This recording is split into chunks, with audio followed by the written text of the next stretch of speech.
This is where they would The first car we're starting with is oldest runner collection. It's from the kind of mid to late 1800s, probably 1860s, 1870s. It's a 2 horsepower car because it is pulled by 2 horses or 2 mules. Pittsburgh and the hilly parts, horses aren't going to get the job done. So this car would be full of people, and 4 horses could pull the car maybe 2 hours a day, and then they're done until the next day. So if you have, let's see, 16 hours of running, that's 16 hours of horses per car, a couple spares, that's 20 horses per car.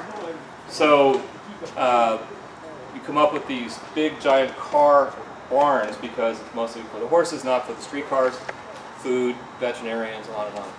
Very successful, a little too successful because how fast can it go? 8 miles an hour. Gridlock of horse cars everywhere, and worse, due to their all-natural systems. So, very quickly the call went out to the smartest electronics people of the day.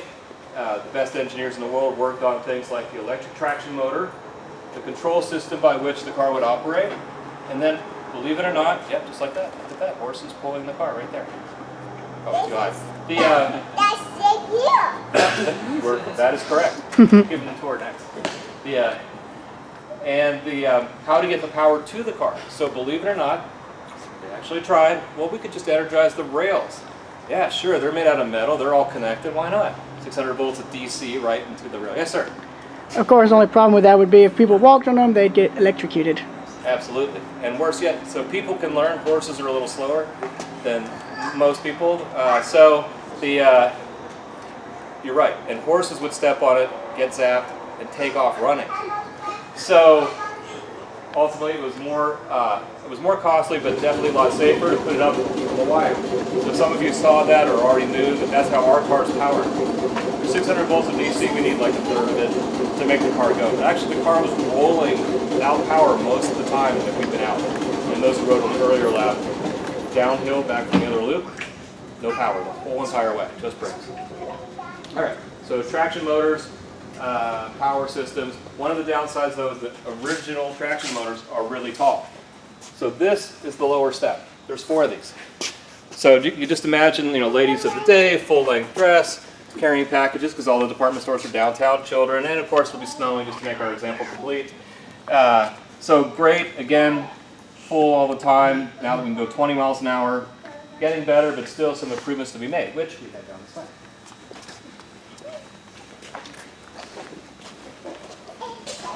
That's probably ex-Milwaukee Road there.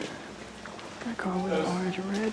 This car is from about 1925. We also have another car, 1917, so 100 years old this year. Pittsburgh bought 300 or so just like this, and they had 600 or so more that are a little longer. So now, I'm good. But thank you. The low step here, the slope floor in the middle, made this car a lot more easy to board. Downtown, it certainly goes a lot faster. Don't tell anyone this car would go 45, we know. Although our tracks shouldn't allow us to go that fast, I clocked it. These are solid steel. That is a wood car with a little bit of veneer on it. Yeah, it's like that thick on the metal at best. I did that the other day and some rust fell off. And then of course the older cars are all wood. Are you people from West Virginia, or are you just fans of the Mountaineers? Just fans. Just fans. All right, that's okay. Either way, it's good. Yeah, it's okay. We have people visit us up from West Virginia all the time, and I was gonna spend extra time because we have people from Clarksburg and Weston come all the time. That's this car. So these cars were like this for all over the country. Revenue service here. Indiana and Ohio, but this is the West Virginia car ran Clarksburg, Weston, Bridgeport, on that order. This is how people did. This car is also almost 100 years old. It's more like a rail car. It has the small doors in the back and it has a baggage door up front for mail, groceries, packages, kind of like the Pittsburgh cars. But then again, it also hauled farm commodities from the outer points and then newspaper mail out to those points. If you were in school 100 years ago, and if a person at that time graduated from the 5th grade, if they and weren't in that one-room schoolhouse in their walk-to neighborhood, this is how you get to class. This is how you get to the city, relative to a tier 3 city. How you get back and forth to the doctor's office. This is it. You might be able to afford a car by the 20s or 30s if you're a typical Central West Virginia person at that time. But where's the road? The road would be something like a gravel driveway at best. So these are very popular up until the 40s and 50s. I guess we'll keep moving. We'll see some other cars. Oh, you found it. Sooner doing wrong.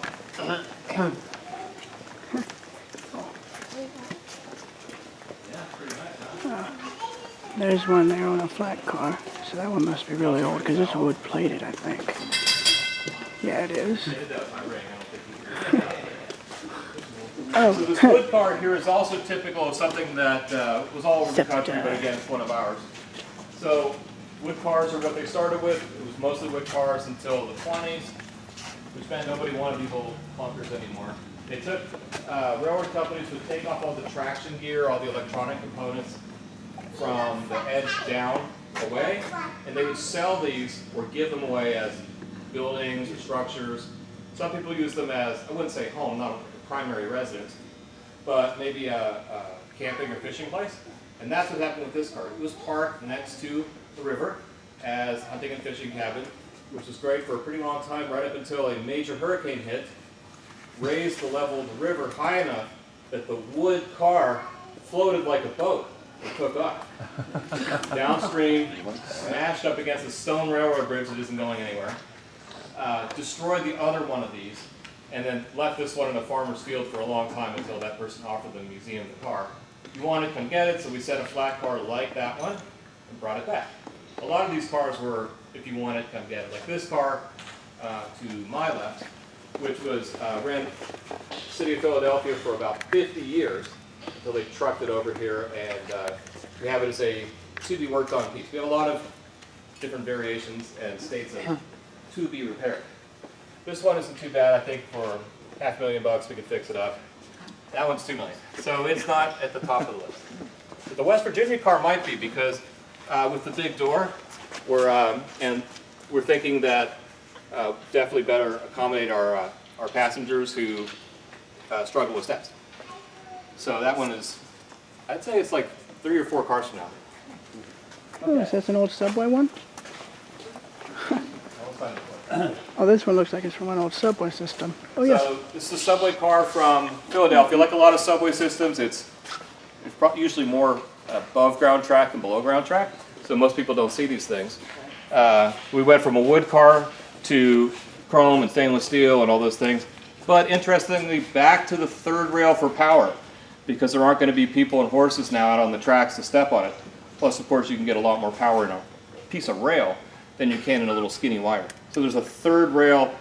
If you were on the platform waiting for the thing to come, it was probably up underneath where you can't see or touch it, or on the far side. Let's see. Some other wood cars we're working on, but more interesting stuff, I think, on this side.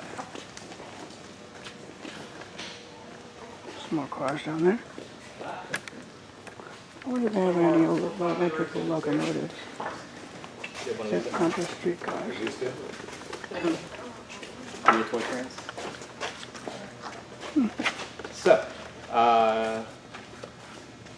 this exhibit gets a lot of visitors. You look like a pretty smart guy. You know what this is for, right? Dwarf signal. About red. What do I do when I see a red light? Stop. Is that too easy for you? I struggle with this. That's why. Thank you. And then yellow means Go. Slow. right, or speed up before it turns red. Somebody said. Okay. This car behind me is a PCC car, President's Conference Committee. So by the 1930s, trolleys are losing out to that. That is a Model T. If you've heard of them, I don't know if you've seen them, but that is a Model Henry T. Ford. Imagine, like, hey, you can go from point A to point B direct, not like walk a mile, take a car downtown, change cars, go over here, it takes 2 hours. You just get in your car and go. So people didn't really like the trolleys anymore.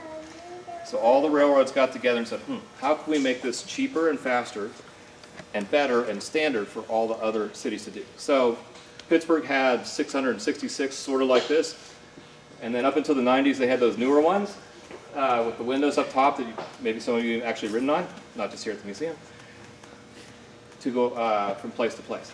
They're designed to be efficient to run, they're fast. They're so fast that they could smoke a car. If you were having a drag race at the light, long gone in the trolley car. Fast, electric. This is how you got to the baseball game because Forbes Field was on the trolley line. Kennywood is, you've been to Kennywood?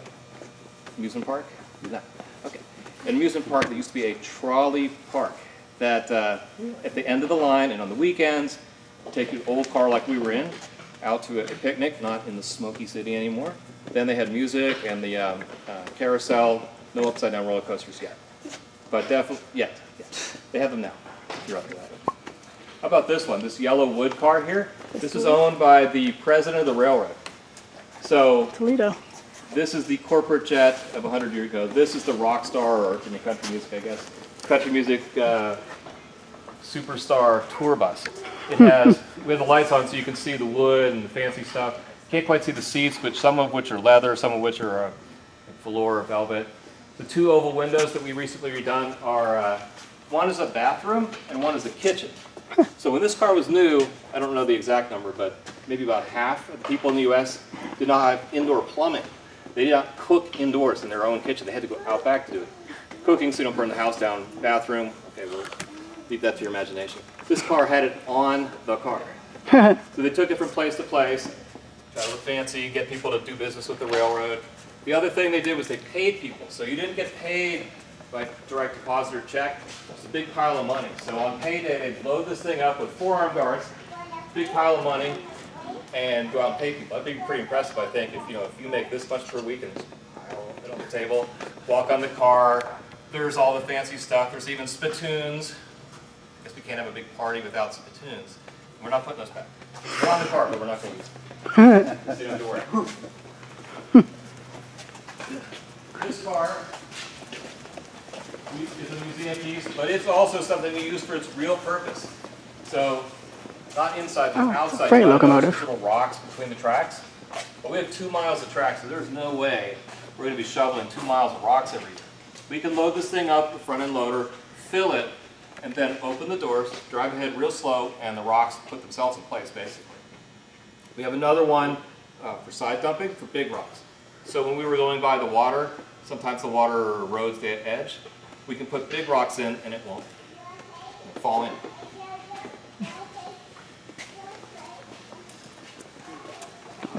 This is rare. This is the first time I've seen something like this. Another freight locomotive used to clean the track as well as all freights. There's 1, 2, 4 freight locomotives. This car also, having its 100th birthday next year, is a snow sweeper car.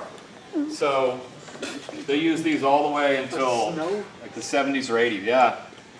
So the bristles on here are like a kitchen broom, but just really big and thick.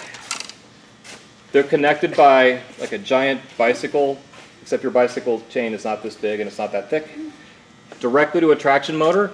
So when they fire this up, the broom bristles go around in a circle and throw the snow. So in the picture, it's the wet snow. It's only throws it this high while driving forward. Oh, and burying this guy's truck. That's what happens when you park it too close to the tracks. You go by and bury your car in the snow. But when it's the soft snow, it could easily throw it over the roof of the car and drive forward. So this car doesn't just, in addition to looking nice, it works. They fix it up so it's perfect. One of the tricks is to getting the bristles in here tight enough so you don't have a porcupine incident. But back 2 years ago, February, we hosted all the other trolley museums here at our museum.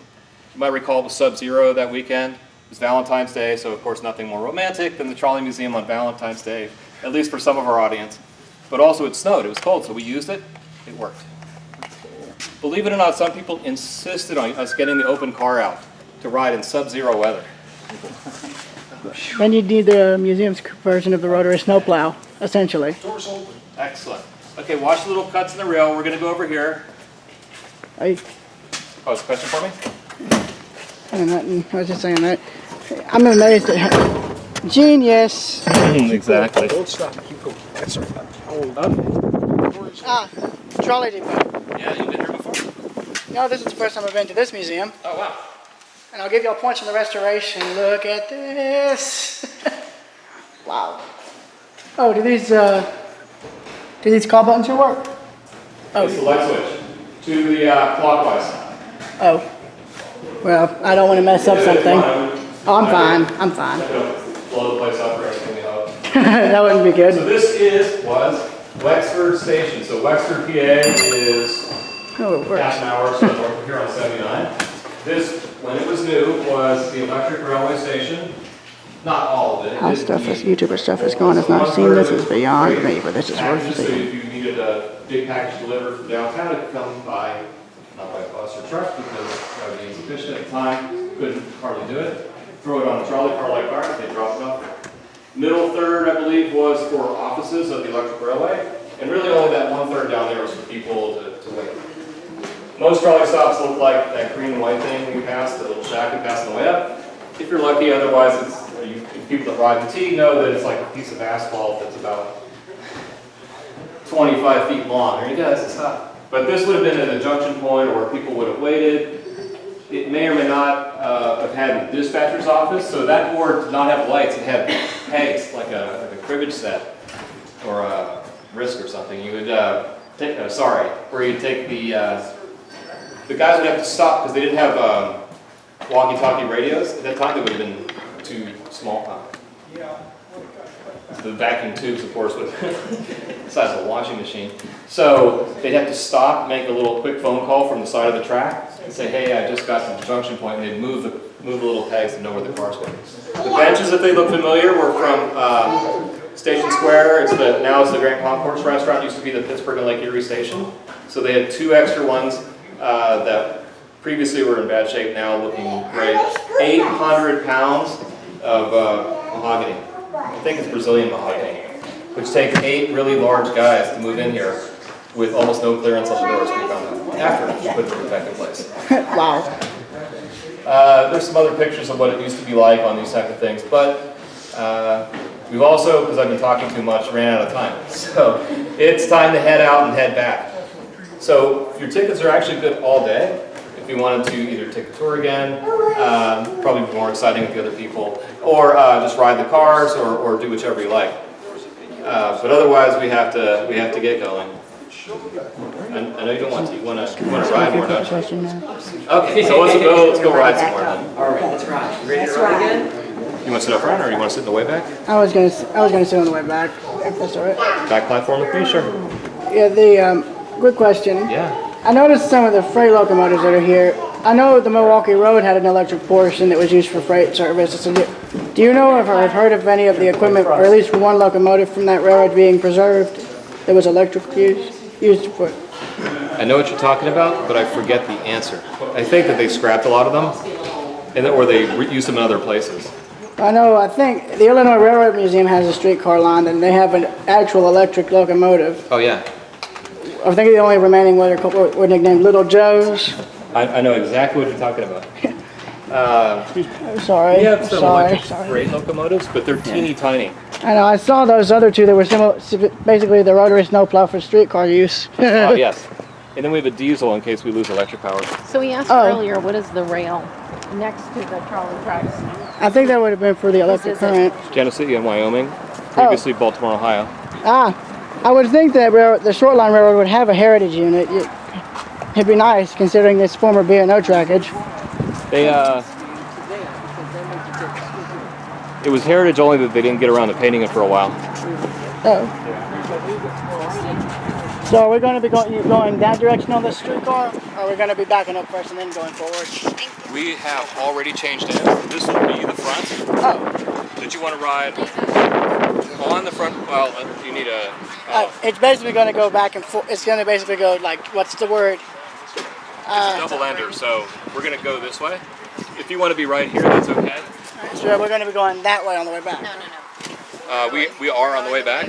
Oh, well, my bad. I didn't. We actually reversed it while you were in there. Oh. So you could ride there and shoot forward, or you could ride on the very back platform with me and shoot backwards. Or you could all day, so you could change your mind. Well, we were going to try and do the 2 inclines that are in Pittsburgh. Okay, so you can be front or back, totally up to you. Well, seems like the back is full. I'll manage. I'll Way, manage. way back. I'll manage. Okay. All right. Thanks again for your help. You? Hey, your glasses are good. You're welcome.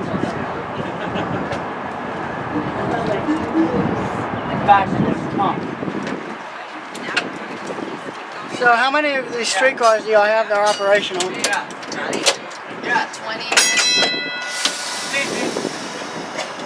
Is it 20 cars we have that are restored and operational? Around 20. Around 10?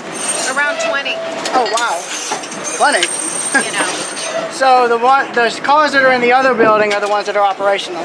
Yeah, the cars there's 9 cars in the other building. Oh, That barn holds 9 cars. We have about 20, and they go, sometimes because we operate them, you know, they have little problems and they come on and off the line. well, I'm not surprised. Well, I'm pretty sure derailments were common even when the streetcars were in actual use. But none of Once the in a while they have them here, occasionally, not too often, but it does happen. Nothing a piece of wood, a wood wedge can fix, because I've seen modern railroads use that simple tools and then rebuild cars.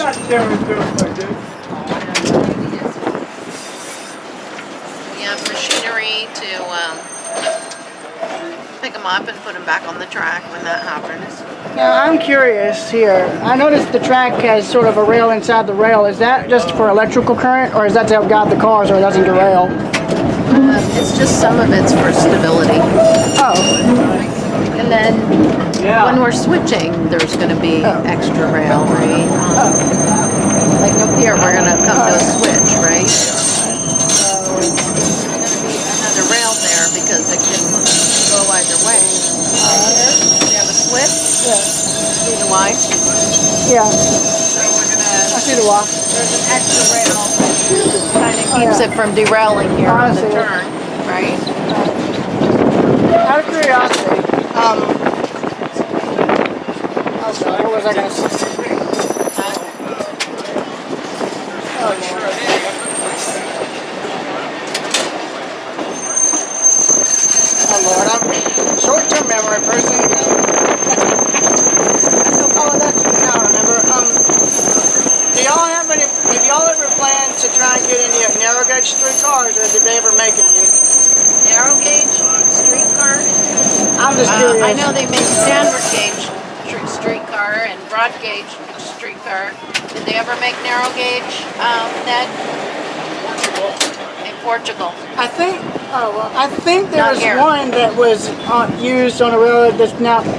I think there was one streetcar that was narrow gauge that the Strasburg Railroad acquired it and made it into standard gauge. I think. I could be Where wrong. did it run? I can't remember the railroad name, but all I know is the Strasburg outlasted it.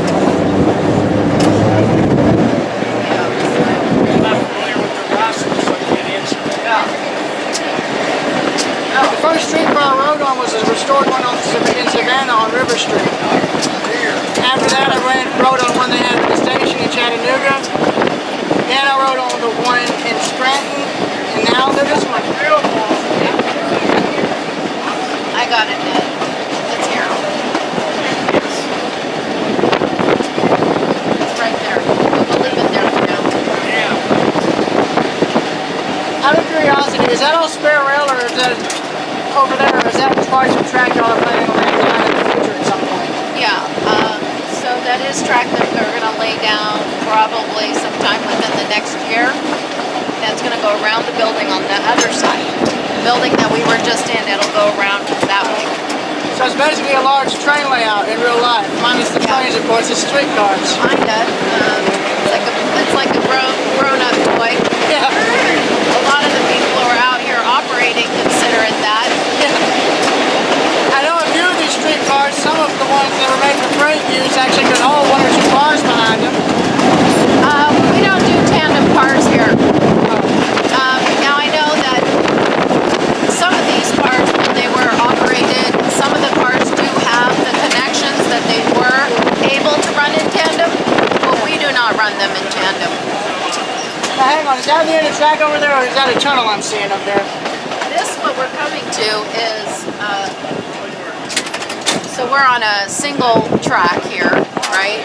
So this is a passing lane, so to speak. I know that, but I mean what's up ahead of it. Is that like a trolley barn, or is that? Yeah, that's the other trolley barn that has the operating car, 9-car barn. Oh. Yeah, I saw another railroad line that I thought had electrical catenaries, but I don't know if that's one the street this here uses. That has electrical what? I thought it, from when I looked at it, we crossed it on the way here, it looked like it had electrical catenaries. I could be wrong, but do y'all use that, or do you guys only use the museum tractors? Okay, so Museum tractors only. We have a couple of pieces of standard equipment next to the wire entrance. okay. Oh yeah, we only use the trolley track. So is the standard gauge equipment that's being stored belong to the railroad beside y'all? No, it belongs to us. Are people allowed to look at it? You mean like the diesel? You can look at it from the outside, but we can't go on them, no. I know, I don't mind looking. I'll take a looking at them on the outside. Yeah. I don't know if you're allowed to go up onto the front of it. You're not, right, Ned? No. Well, alright. But It's alright. you can take pictures right there. I mean, nobody's going to be moving those cars. They stay there. Ah, it's a switch in. I'll take it. It'd be nice if it were painted in the old Baltimore and Ohio paint scheme. Right. Yeah, It's a diesel car. I know. Or it's a diesel locomotive. And Yeah. interesting enough, it can generate electricity. Oh. So it's capable of generating enough electricity to run this line, Oh. which they did a couple weeks ago. Oh. Yeah, it can power this line. Yeah, they, yeah, I know Conroe had a General Motors diesel locomotive that actually had a electric catenary on it. I don't know if it still exists, I bet it doesn't, but it was made in the 70s.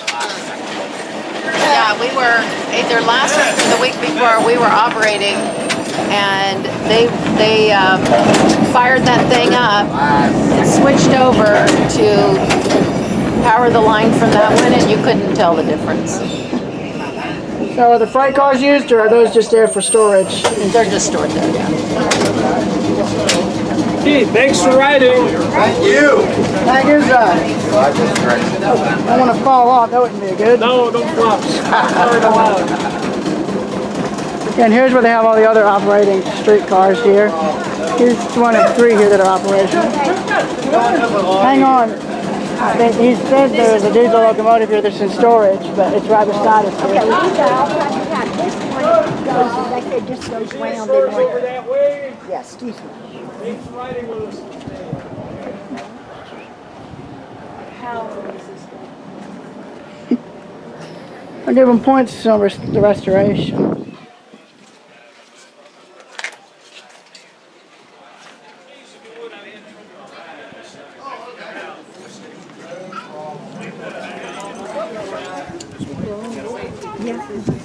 I think I might film from the back.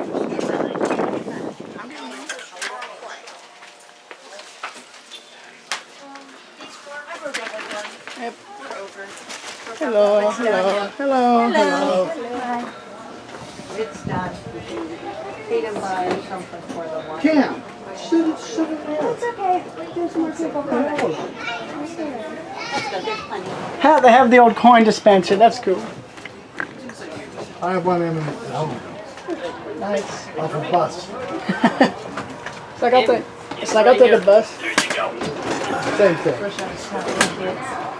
Pretty much. Find a seat, kid. Oh, you want to sit right there? Well, let's see something here. This window does not open, I don't think. Yeah, this one doesn't open. Let's see if I can open a window. Come on. This is Switzerland. They're supposed to be nice. Would you like that window open? Yes. Can I help? Thank you. Oh, he knows what he's doing. Well, thank you so much. Thank you. Would you like that one open? Where are you from?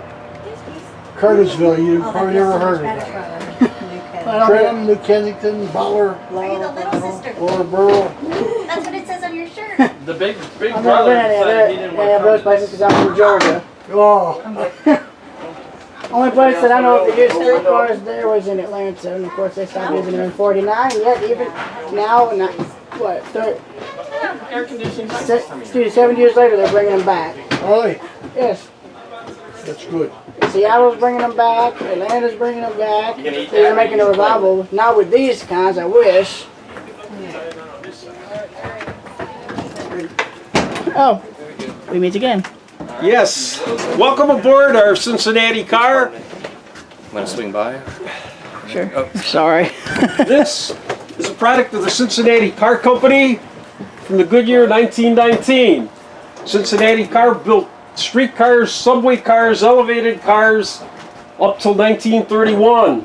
The last car that they built, we are fortunate enough to have. It's in a restoration shop, car 832 that West Penn ran.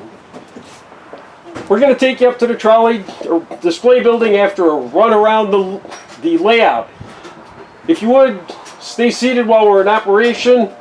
Try not to let your arms and hands go outside. Enjoy the ride, and we'll fill you in on details as we go. 2 bells, sir. Very good.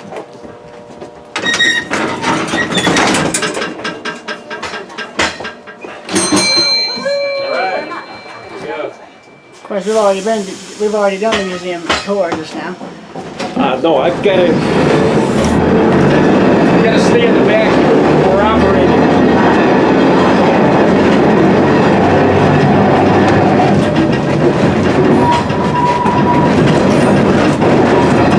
Switch engine, I'm going to check out there.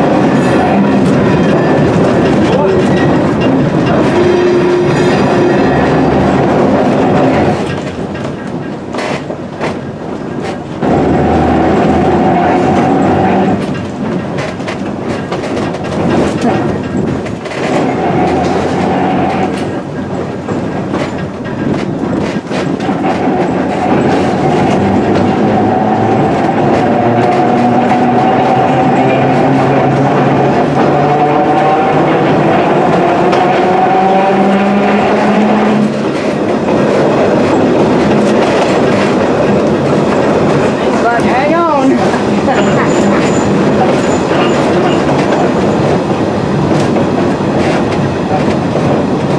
Big industrial park, Charlie. What do you think happened? Quick question, does the museum have a film about how the museum got started? There's a booklet in the story you can get. Basically, the museum came into being in 1954.